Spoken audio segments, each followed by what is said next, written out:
but it's also the origins of so much infantilization of people with intellectual disabilities, right? Like it's this way of not thinking about their development as just being different, but thinking about their development as being like off track and less than and lagging and deficient. And to the point in which, now we unfortunately, treat adults with intellectual disabilities often like children, right? And we think of them as childlike. Hi, I'm Tamara, and this is TELUS Talks with Tamara Taggart.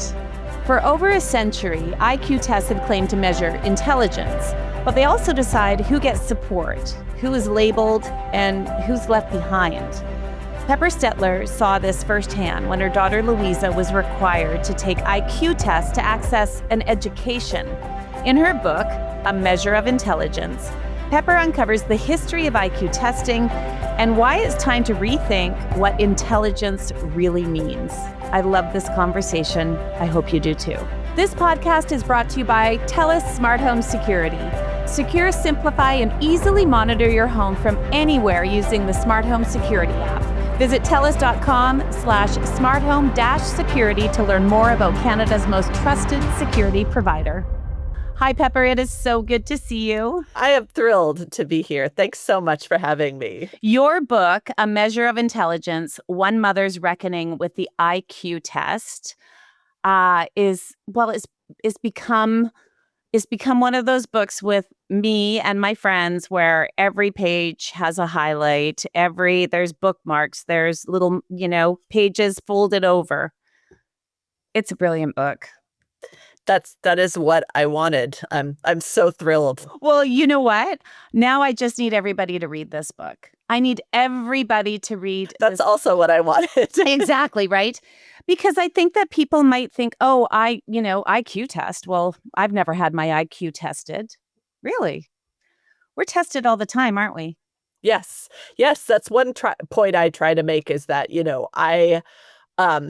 all of this was sort of denaturalized for me by being Louisa's mother and seeing how her intelligence is more explicitly tested, I think, than most people's, because she's on one of those extremes of the bell curve, right? Like she has Down syndrome, and therefore, by design, really, the IQ test is designed to show her as having deficit in that sense and being different from normal.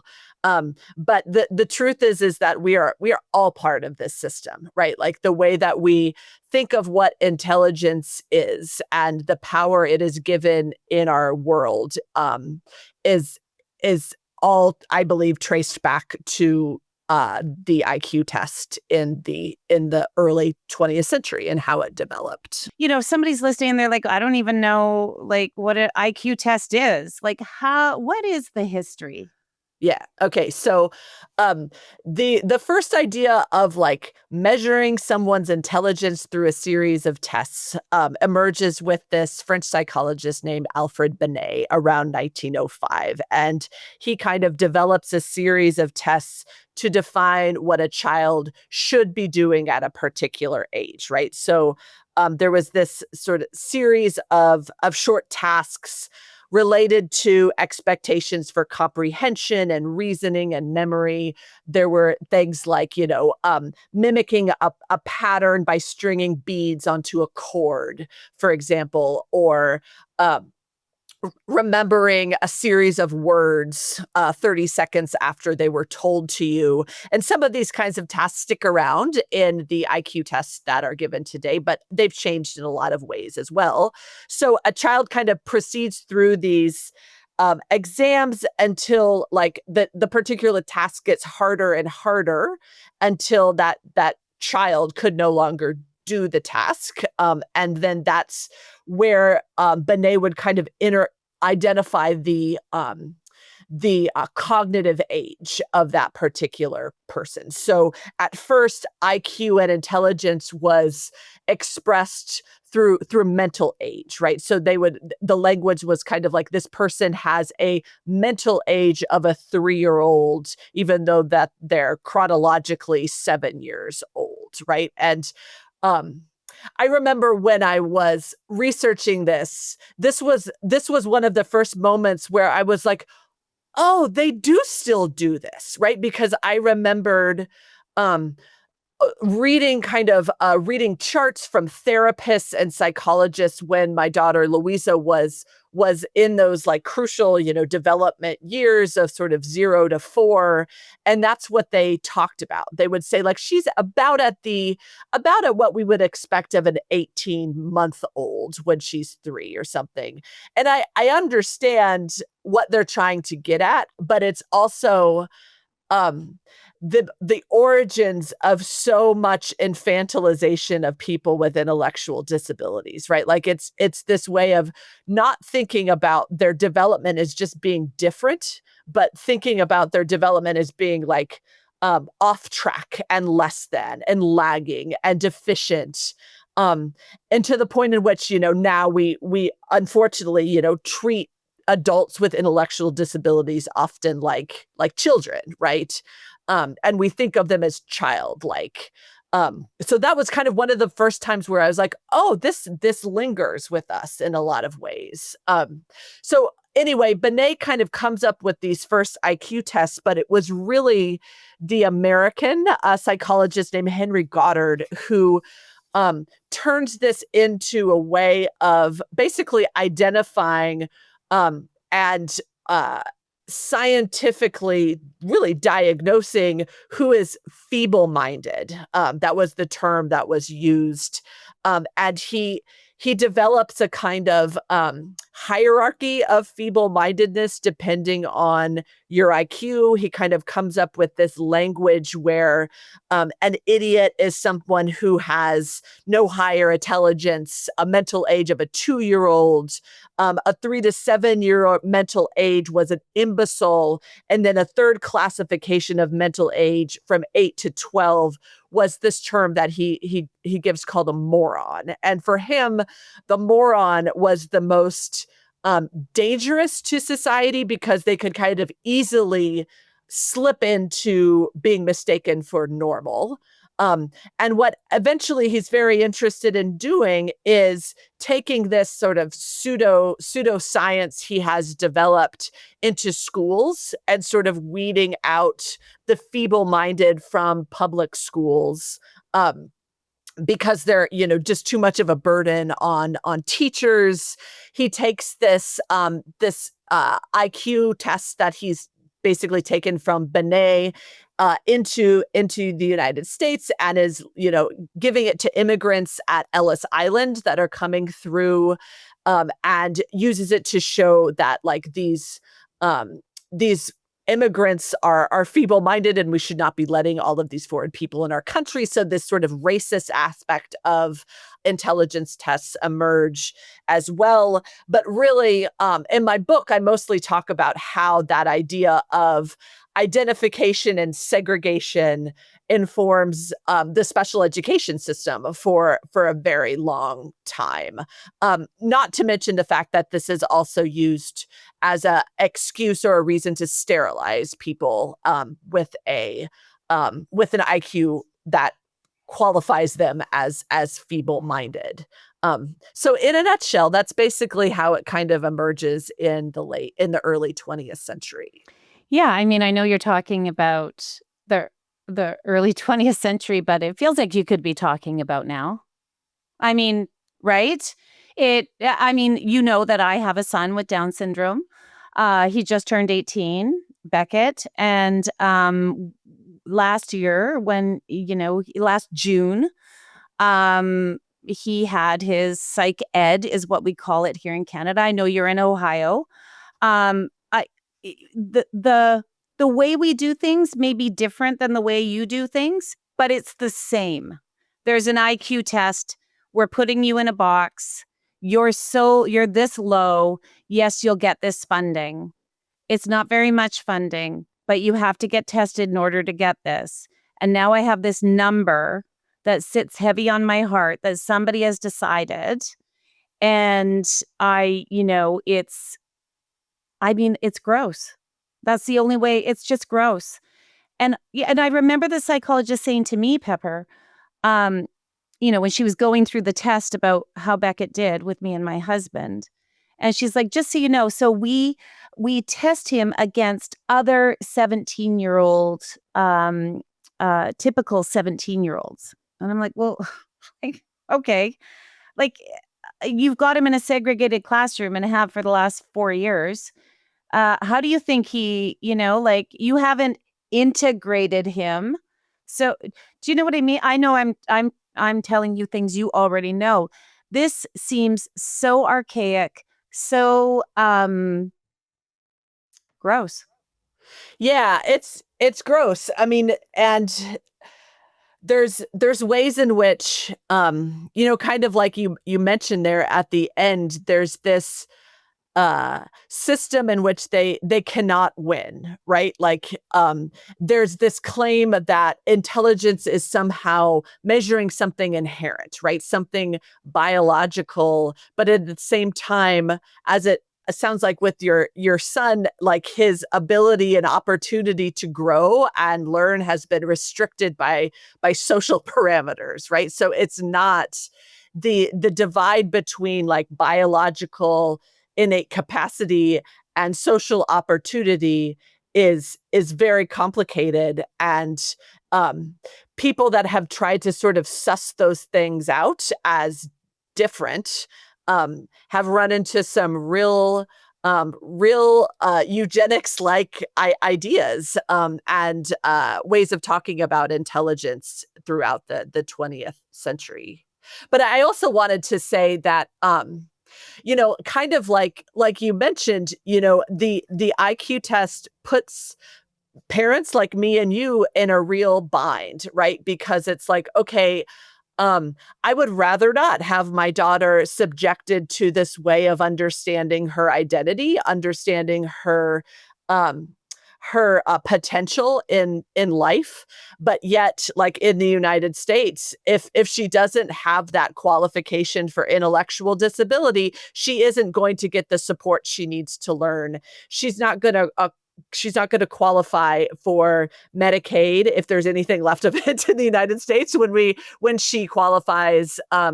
She would not be eligible for a college program for students with intellectual disabilities in the United States. So it's like I have to think about the consequences for me kind of like taking her off the grid in that sense, right? 100%. It's the same here. We do not in British Columbia where I am, and I don't know what it's like in the rest of Canada because it's different everywhere here. I think in the US it might be standardized, like where it's the same. I don't know. Or is it different in every state? It is slightly different in every state, but I feel as if it's more standardized than what you've talked about in Canada. It's definitely not here. I mean, for example, and I mean, you and I are using Down syndrome as an example because we're both mothers to a child with Down syndrome. So it's just that's what I know. That's what you know. We don't even know in Canada how many people have Down syndrome. We don't know in my province how many people do. They don't keep those numbers. I guess because if they did, they would then have to support those people properly. I don't know. So, I mean, it's, when you open up the can of worms of IQ testing, it really, like when I read your book, it forces me to ask myself more questions. Well, oh, now I see why he was put in that segregated classroom. And now I understand why, this happens at 18 or 19 or whatever it is. And for a lot of parents, it doesn't matter what IQ test your child is having. If your child has autism or is gifted or whatever it might be, they're being tested and then being put in a box for whatever that number is. And so as parents, we have to learn on the go. There's no manual that comes. There's no, right? So it's kind of, how do you talk to other people that are parents like you about, I mean, you must have these conversations in your social circles about this stuff. I do. I mean, I feel like over and over and over again, I have heard from parents the same the same journey of awareness where they start off in a kind of situation like I describe at the beginning of my book, where like this idea of an IQ test is introduced, and you're going through in the United States what's called an individual education program. Okay. And you trust the schools, right? Like it's like, okay, this sounds good. I trust that you would be doing right by my child.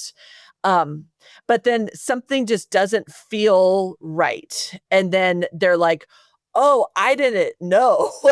I didn't know the law. I didn't know my rights. And schools, I think, constantly take advantage of that, and there is a um deep inequity in that, in the sense that I have time because I am a professor to research this, right? Like, and to I have been put in a position in my life because I am a middle class white person where I feel confident speaking up against powers that I come in contact with relatively, and other parents do not, right? Like if you are working 3 jobs just to pay the bills, you don't have time to um, learn the law, learn special education law, learn that the law says that the placement of your child should not be determined by their diagnosis, right? Like by their diagnosis as having an intellectual disability. That's not what the law says should happen. Yet schools follow the habit of how schools have run for the last 100 years, since Goddard implemented this system that says that's the way it goes. So there's ways in which uh, it is shocking how much parents have to know and have to learn to get what their kid needs. When if your kid is normal, they generally get what they need. Well, it's so true. And I mean, I can't begin to explain, and only another parent of a child with a disability understands. I'm exhausted. I am physically, emotionally, mentally exhausted. And and it's not because of my son. It's because of the lack of support and the discriminatory systems that have been put in place and haven't changed. And, people will say, well, at least they're not in institutions anymore. It's like, okay, yeah. But when you segregate my son for 5 years and he doesn't learn, like he's going to the cafeteria and stacking orange juice boxes. Like, really? That's his education? No, he knows how to do that at home. Like, please. So it's really frustrating. It feels like you're yelling into the abyss all the time, right? And as you know, governments change every 4 years, whether, municipally and provincially and then federally, right? And it's the same everywhere. And it's like Groundhog Day. You're starting all over again.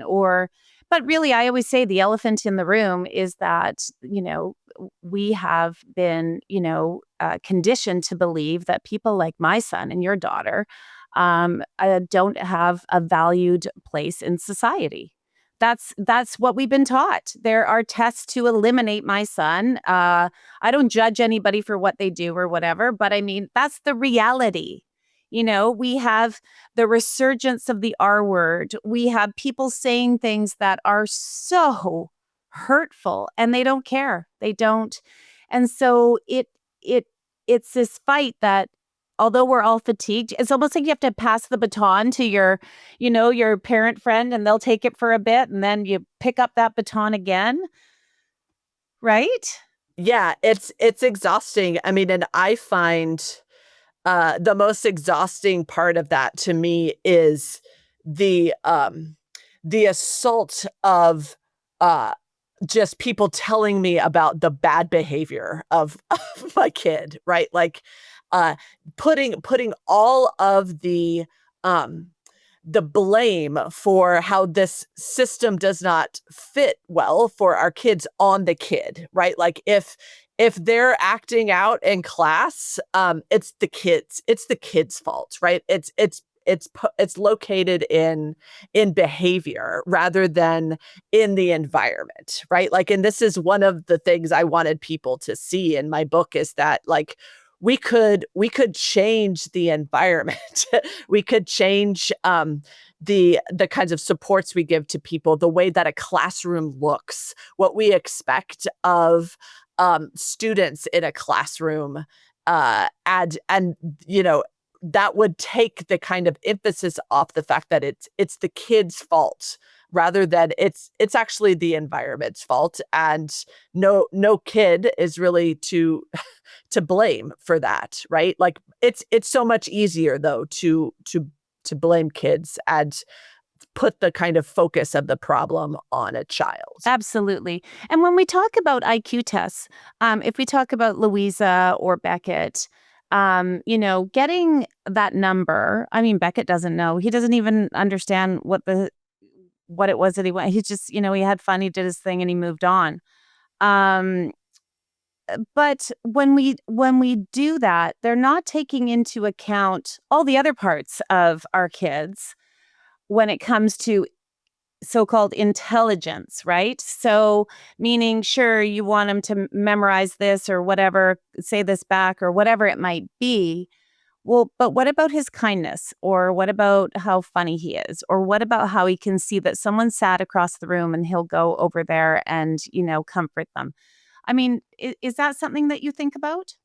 I do. I think about that all the time, and I often get the question um about like what intelligence tests actually test, and is my problem with the fact that like I think Louisa should be doing better and like she's not being tested right, and that's not it. I think she is she is exactly where an intelligence test is meant to show that she is, but it's also that intelligence tests um identify and privilege certain characteristics, right? Like it's efficiency, it's productivity, it's short-term memory, it's planning skills, and all of these things like conveniently have been decided by our modern world as being really important, right? Like productivity is important, efficiency is important.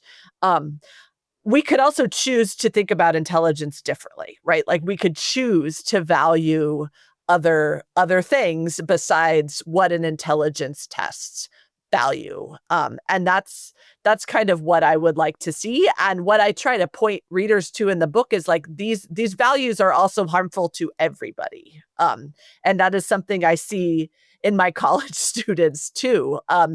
That this way of thinking about intelligence is damaging to everybody, because it makes people feel like they don't matter unless they have a certain number, right? Like they don't matter unless they've achieved something. So when we talk about testing, like an IQ test, there are all kinds of other tests that were being tested. Like, what about getting into a university? Are you not being tested?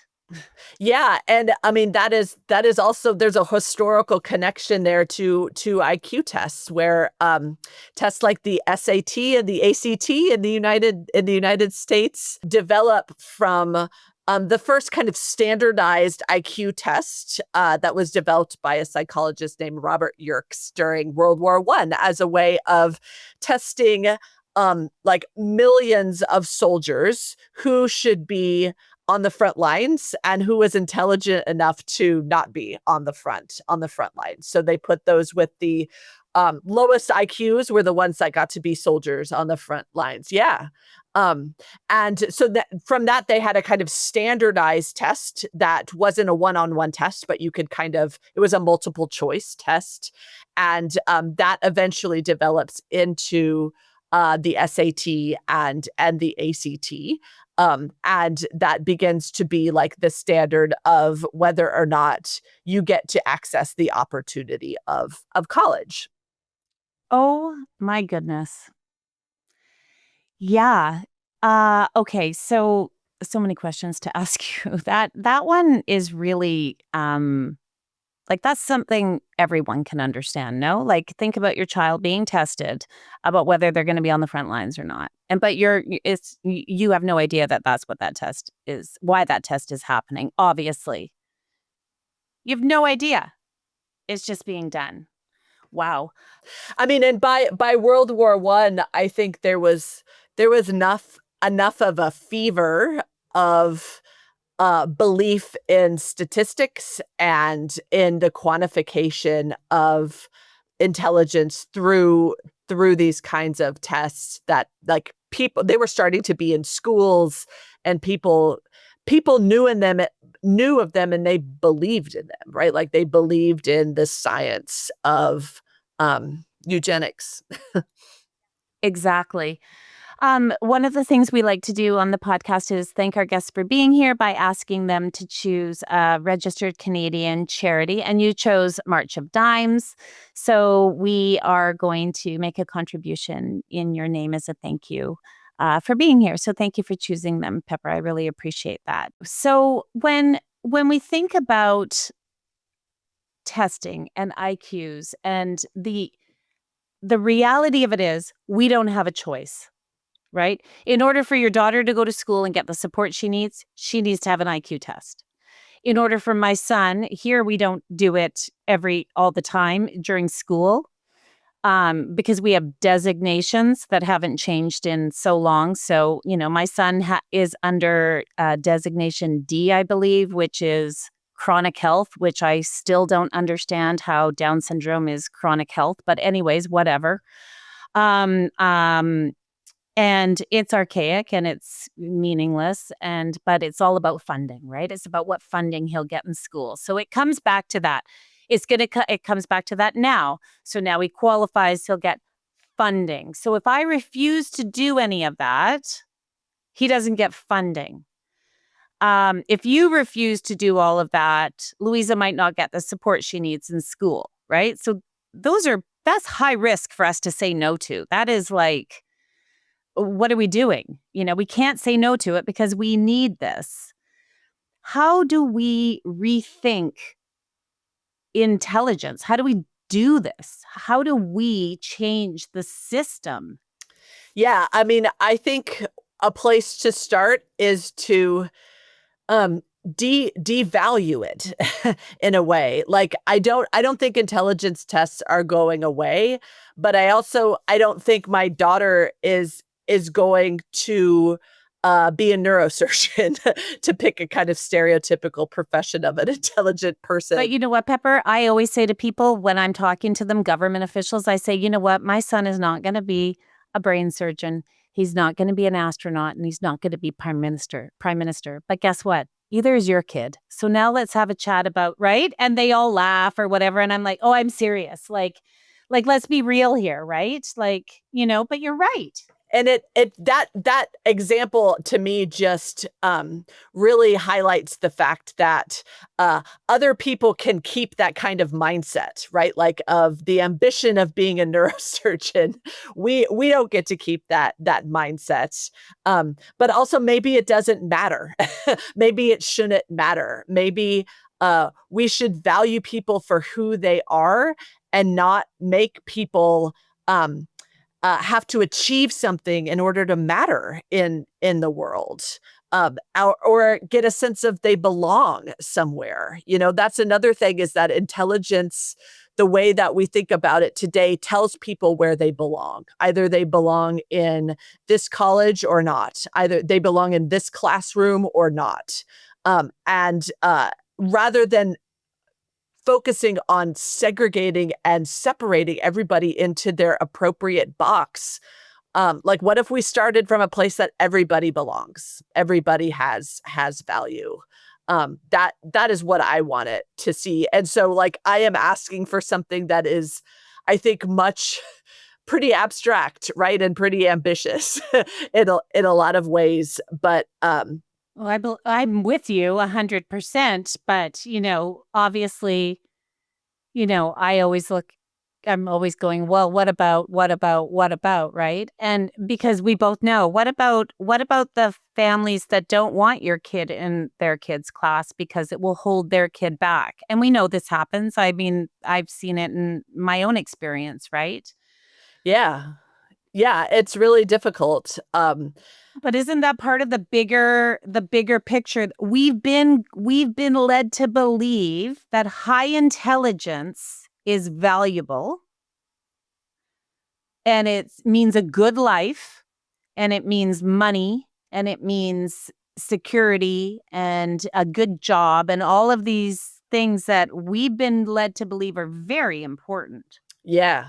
Yeah, I mean, and the example that you chose there also highlights how a parent's sense of identity is so wrapped up in this for their kid. Well, right? Like it's not the kid that is bothered by Beckett or Louisa in their classroom. It's the parent and what the parent thinks is uh like what success means for their kid, which could actually be very different than what the child thinks or could think is successful or meaningful for them. I I I mean I It makes me really sad to know that the kids that went to school with my son in elementary school, where he was included, he was in that classroom all the time with support. The teachers adapted everything that they were doing to make it accessible for him. It was brilliant. Not to say there weren't challenges, but it was brilliant. What does it teach those kids when they then hop over to high school and he's now pulled from all of their classes and he's put into a segregated class? Now I have the principal will say to me, Tamara, like he can't take a physics class. Well, no, he can't take a physics class, but guess what? I couldn't either in grade 11. Like I didn't, it wasn't my thing. Yeah, I don't buy that either. He can take a physics class. Is he going to get an A in physics? Maybe not, but who cares? Well, you learn different things. This is what people don't understand, right? Language is a thing that you learn sitting in a classroom with your peers. You learn social mannerisms. You learn all kinds of things, right? Mhm. Yep. Yep, and it doesn't really seem like that principal would be interested in his learning, if like, what is he doing in the other classroom? Well, I guess what it also brings us back to is what you were saying earlier, right? What does the teacher see? What does you are all kids are equal. How about we go into that with this mindset, right? Like you're all kids, you're all equal. This is, Louisa, she's in our class and we're here to help each other, all of us, right? It's a different mindset that to me feels scary for so many people. And it's because we're steeped in history of discrimination and eugenics. Yeah, it's such a individualized way of thinking of education, right? Prioritizing individual achievement and a grade rather than thinking of a classroom as like a community space, where we all can learn to kind of learn together, whatever that looks like for all of us. So what's some of the reaction to your book been? Like, I mean, I'm sure you've heard from everybody. You were telling me earlier before we started that you spoke to a group of psychologists. I'm sure you talk to parents all the time. Yeah. Tell me a little bit about, some of the reaction you've had to your book from different groups. Yeah, it has all been, fairly positive, and I have been really pleased at how there have been lots of different types of audiences that have engaged with me about it, like psychologists, parents, teachers, I've been on had some wonderful conversations with, teachers as well. So, you know what? I think most people want to change, right? Like I actually don't think that most people would say the education system is working great, but it seems like this just behemoth of a churning monster that nobody knows how to stop, right? And I know I'm not going to say I know how to make it stop either, but at least it's another voice saying like this has to change. Like it has to change the way that we think about intelligence and we think about the value of academic achievement, and what that means and what it's telling us about humans. So I think most people know that something needs to change and something is very wrong. But then the next step is so much harder. Yeah. No, you're right. And I do think that most people want to see things change. Um, this is this is archaic. This way of testing people is archaic. And when you look at, as you do in your book, the history of it all, I think it really opens up one's eyes as to, oh, wait, just because we've always done it this way, it doesn't mean it's the right way to do it now. Exactly. Like this is why I love history, is that it denaturalizes things, right? Like everything that we know is just because of the decisions of humans. In that sense, it feels empowering a little bit. Like this actually could be different. This isn't just natural, but it's from human choices. Hmm. Absolutely. So when you look at the bright side of things, I mean, I try to look at the bright side of things, and it's hard sometimes, right? It is hard sometimes, especially when you're in the thick of things and advocating for your own child and for others. It can seem not so bright, but I know there are bright sides to everything. What is the bright side for you? Yeah, so I have two things. I would be doing a great disservice if I did not give a shout out to my daughter as being the bright side. Louisa herself is always the bright side of things. And that doesn't mean that she doesn't face challenges and she doesn't struggle, but she is an amazing person, as a human, and I think she is my bright side. Um, Another bright side I would say is the National Down Syndrome Congress here in the United States. That is my bright side. In the United States, we are going through a hard time for people with disabilities, not only in terms of just the efforts to dismantle the Department of Education here, which is bad for students in special education, and also in terms of Medicaid cuts and changes to the way that Medicaid is going to function. But the leadership of the National Down Syndrome Congress, I am inspired by their persistence and their patience. I often think that I would be I would be bad in that kind of role just because I want change now. Like do it. And I am so in admiration of their patience and their ability to explain things to other parents, to constantly come back to the table and advocate over and over and over again. And it is no coincidence that these are the leadership of the NDSC are mostly parents of people with Down syndrome, right? Like this is where the work gets done, is parents. um, and that's what's inspiring to me, and that's the bright side to me. I agree with you 100%. And I love them too. We've had meetings with them, our group, and it is true, right? When I feel like when we have conversations like the one we're having right now, we hopefully inspire other people to look into some history, understand how somebody else's life is affected. Say hi to that person in their classroom who has Down syndrome, or hi to their parents.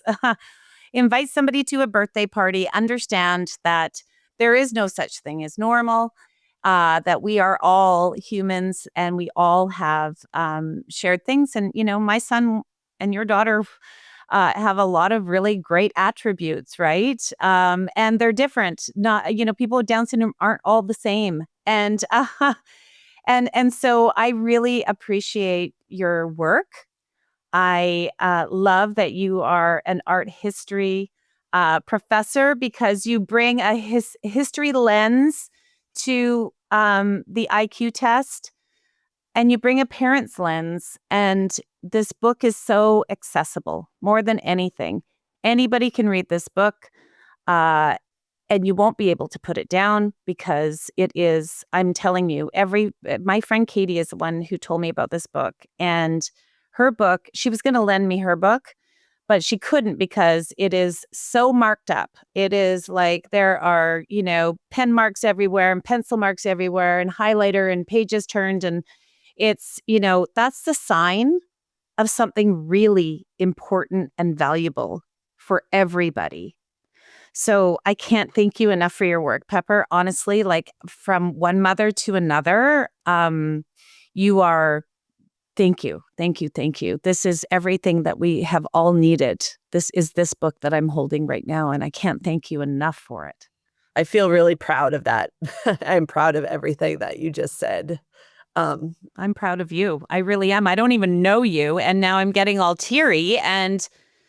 But it is important, and this book will change lives, and I hope it changes our system for everybody. I really do. So your website, a nice little segue into your website, is pepperstetler.com. So Pepper Stetler, that's STELETLER. My goodness, I can't see through my tears. The book is called A Measure of Intelligence, One Mother's Reckoning with the IQ Test. Pepper. You're a gift. Thank you so much. I'm so grateful for the conversation. Thank you so much. What a pleasure. Thanks for listening to another episode of TELUS Talks with Tamara Taggart. Be sure to subscribe so you can join us every Tuesday for another conversation. You can also check out our website, telus.com/podcast, and subscribe to our YouTube channel at TELUS Talks.